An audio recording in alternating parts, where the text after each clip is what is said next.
All right, it is that time of year, Chris, where moves were made and everything. We were in the heat of it. We were in the thick of it. We were feeling the loss to the Commanders, and Brad Holmes is busy doing his job preparing this team for next year. So we got some moves here that we can look at that, hey, you know what?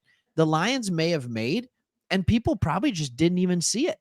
They Hmm. probably just did not even see it. So I got a list of some names here that we signed to futures contracts, and I want to know, is there anyone that sticks out to you? And leave a comment below if you're watching, if any of these players stick out to you as well.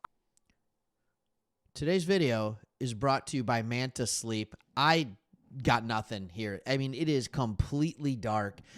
And isn't that exactly how you want it if you're taking a nap? If you're going to sleep for the night, you want complete dark. They have you covered. This is actually the cooling mask. Keeps your eyes nice and cool, makes your body feel cooler. That's how I love to sleep. Maybe that's not you. Don't worry. Manta's got you covered. They have a sleep mask for every type of sleeper. Maybe you want sound playing, music. Maybe you want a little more heat. Maybe you just want it to cover out any light from getting into your eyes. They have you covered. But it's not just for adults. We got this one for our daughter. She loves using it.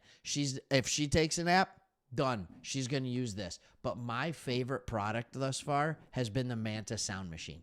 This thing puts out some quality sound. My son loves it, and he has been notorious for not liking sound machines. But now every night it turns into his own little private rain/thunderstorm. He loves it. There's a ton of different sounds. And now, if we go to a hotel, something like that, we can turn this on. We don't have to worry about noises in our house, downstairs. Don't worry about it. So, if you like this and you want to get 10% off, hit the code that's listed below. Get 10% off when you use the direct link.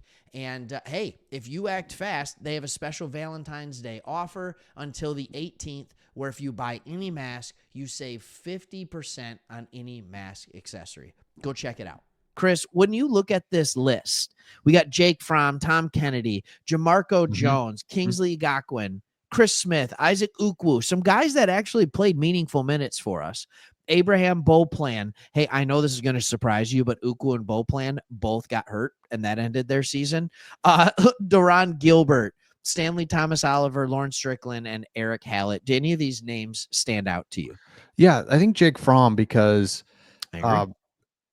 Teddy Bridgewater, what is he? I mean, what are we doing there, right? That was just a 2 week thing. And then Hendon Hooker, I don't know what our real plan was with him. And let us know in the comments with Hendon Hooker because I the fact that we brought in Teddy Bridgewater tells me we didn't trust him. And because he went in right when Goff got hurt. So Jake Fromm is a sneaky little, not a bad player.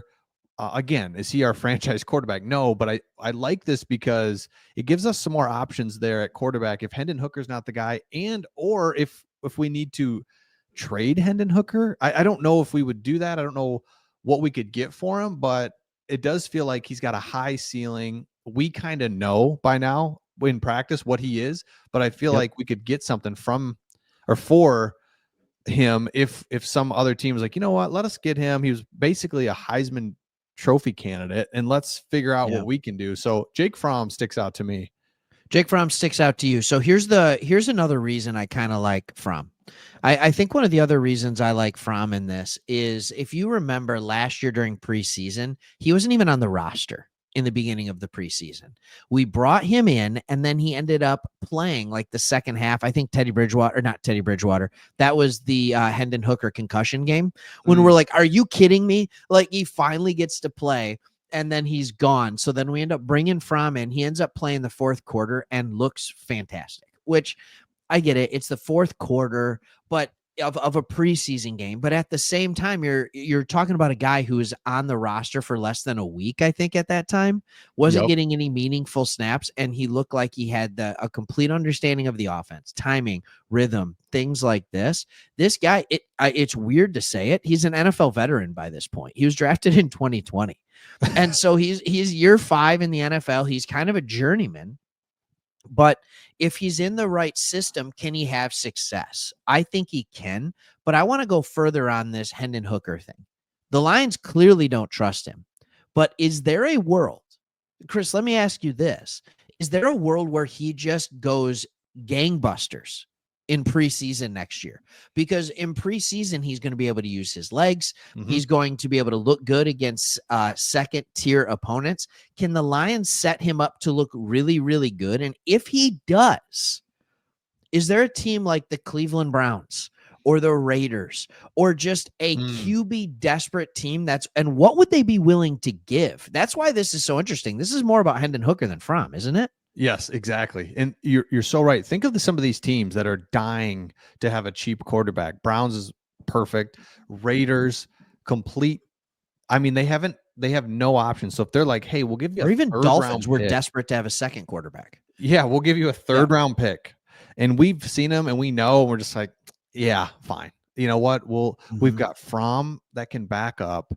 And I honestly think the Lions would be good with that. And I don't know what you'd give up, but I think there's a world where a team like the Raiders, who's just so desperate for new quarterback blood in there, that they would do that. So yeah, this is more about Hendon Hooker. The fact that Jake Fromm's coming back, I love seeing that. Yeah, and for clarity, it is about Fromm too. I know I said it's more about Hooker because it is, but Fromm has to be capable. He has to have the ability to run an offense. But when you see arm talent, things like that, I mean, this is a guy that I believe was a former 5-star recruit. He was kind of one of those guys at Georgia. He played there 2017, 2018, 2019. That was like as Georgia was becoming the next great, college football dynasty type team. And when you even look at his numbers, like Georgia quarterbacks are really good at throwing interceptions, and he just didn't throw a ton of them. His junior year, he threw 5 picks. He threw 5 picks to 24 touchdowns. Like, he was just solid. He had a high of 67% completion percentage. He's accurate enough. So I think that's really good. But here's the next question. And while you're answering this, I'm going to pull something up that just drove me absolutely nuts, if I can be honest, because I'm getting really sick of the disrespect. So watch how you answer here. Getting a fight on a video. Is Jared Goff the guy? Like, we need to still talk about quarterback. We just signed him to a 4-year extension or whatever, so he has to be the guy. But what's your confidence level looking like in Jared Goff right now as we head into the next season? Oh, wow.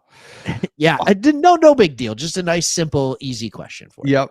It's just the age-old question, because I think I like Jared Goff and I think he's really good. And you can just, I think what happens, and this is why we all have such strong opinions on him, when he has a bad game, and because he's one of the last of the gumpy quarterbacks, it just looks so bad. But I just think if you really just look at it, right, and you look at stats and you put stats up against stats, and it's not because we've got so used to the college game and seeing these guys run around, Lamar Jackson, and you see those AFC quarterbacks, like, that's what you need. And it's like, no, we're lucky to have Goff. I'm very confident in Goff. I have to be warned against myself that when he has a bad game and he's fumbling the ball down at his feet, you're just like, oh my gosh. So it's like, he's really good. He is. You know who? Remarkable. Sorry, you know who has more bad games than Jared Goff? Jalen Hurts. Yes. Like, the amount of games where he just looks like a completely inept quarterback out there, and they just won the Super Bowl running away. So here's a little thing that came out. This is via The Score, right? And this is QB rankings after the 2024 season. I'm like, oh, okay, this is after the 2024 season. Jared Goff finished 5th. I believe it was 5th in the MVP ranking. So obviously he's going to be a top 5 quarterback, right? Like, well, they have the core 4, and I'm going to zoom in here so you can see it a little bit better. Mahomes, Allen, Jackson, Burrow. That's what everybody just assumes is the big core 4, right? And I don't have many big arguments with it. But yeah, it's there. So then they go into the ceiling raisers. Well, hold on a second. Is there a name that's missing? Yep. Herbert, Stafford, Hurts, Prescott, Stroud. Now, I can get the argument for Herbert. I can get the argument for Stroud that I would rather have. Would you rather have Stafford, Hurts, or Prescott as your quarterback right now than Jared Goff? No. For a minute there, Stafford. With Prescott? You're right. Not Prescott by a mile. Hurts, no. Exactly. Nope.